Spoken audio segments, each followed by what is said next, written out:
Hey, hello everyone, Bruno here. And last week we ran the GitHub Copilot bootcamp, and we have several questions about how we use GitHub Copilot with Visual Studio 2022, with GitHub, with Visual Studio Code, and more. So let me show you a real scenario where we use this. So this is the Gen AI, the Generative AI for Beginners.NET edition. And we have a lot of lessons here. We have a lot of requests, a lot of people submitting ideas and more. And one of the ideas that someone submitted, submit an issue that one of the samples that we have when we talk about RAG is not working. So I double check here, I go to the issue, I fix the issue, but let me show you today what is the process that we do in order to do this. And remember, I appreciate the likes, subscribes, and more. So first of all, I'm locally working here. This is the code sample that we have. Long story short, this is a local retrieve, a local RAG scenario where we ask a question to the model, which is Bruno's favorite superhero. The model doesn't know. Then we add information like Gisela, favorite superhero is Batman, Bruno is invincible, and more. We ask the question again, and we start to get some answers. And I upgraded some NuGet packages and also show some extra information here in the sample about the usage of tokens that we have here, and also the document, the sources that we use to get to that answer. So this is all part of the code that I changed. Now that I have my changes done, I am going to work in the issue. So I am working here. You can see in Visual Studio that I create. I'm working in a branch that is called Bruno, fix issue, the issue 74. So is there to work with that.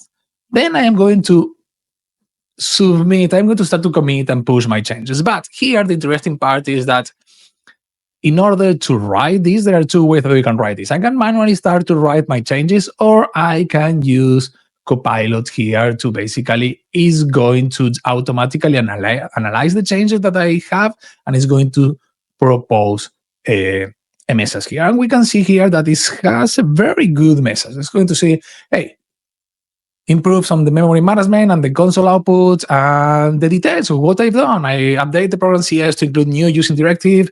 I improve the output formatting. I added user secrets because it's important to have this for sensitive information and more.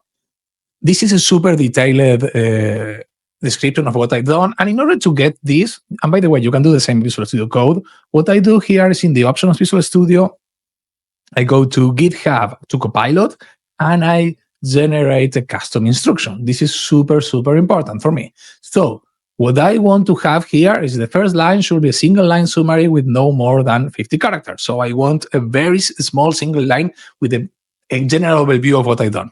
Then blank line, that title details, blank line, and the full summary, which is what we basically have here, So I am going to accept this, and I am going to have all of the stuff that we have here, and I am going to commit and sync. And bear with me, I am going to show, I just talked about Visual Studio Code. So once I have this, I am going to switch to code. And if I go see here and start to check the source control, I am going to see that, hey, by the way, I am switching between the IDEs, so you can have a look here. I have also the chance here to automatically generate a commit message. I can do the same. But what I am going to do now, I am going to publish the branch. Once I have published the branch, the next step will be to create a pull request. And we can see here that because I have that format in my commit message, the first line is going to be the title of the pull request, and the next lines are going to be part of the description here. And there is an interesting thing that I can do here.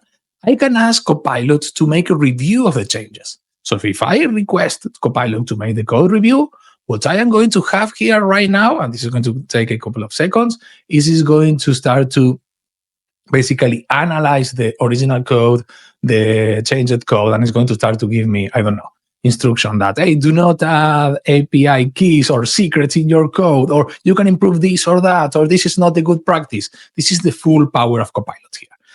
As I said, it's going to take some time because I'm working on a preview, I'm working on a specific version, but let me show you the final step here. So let's cancel the Copilot review here, and let's create the pull request. So the pull request is there, the pull request is part of the repo, and I am going to switch to the repo so we see as I said, this is how we are doing things. And there are better ways. Everybody has their own flow, but I like to show you one way to do this. So I have the pull request literally created right now. And the whole idea is to show you how we can use Copilot here.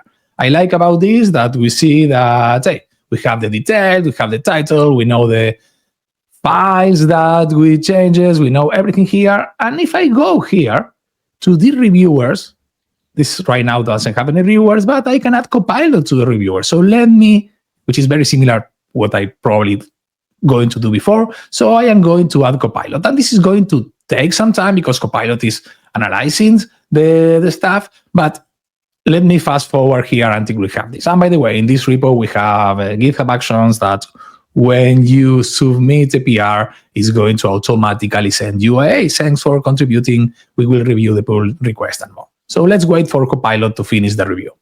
So Copilot finished the review now, and we can see that it's reviewed 2 or 3 files. It didn't review the CS project, the C# project file, because the language is not supported to do this. And this is nice.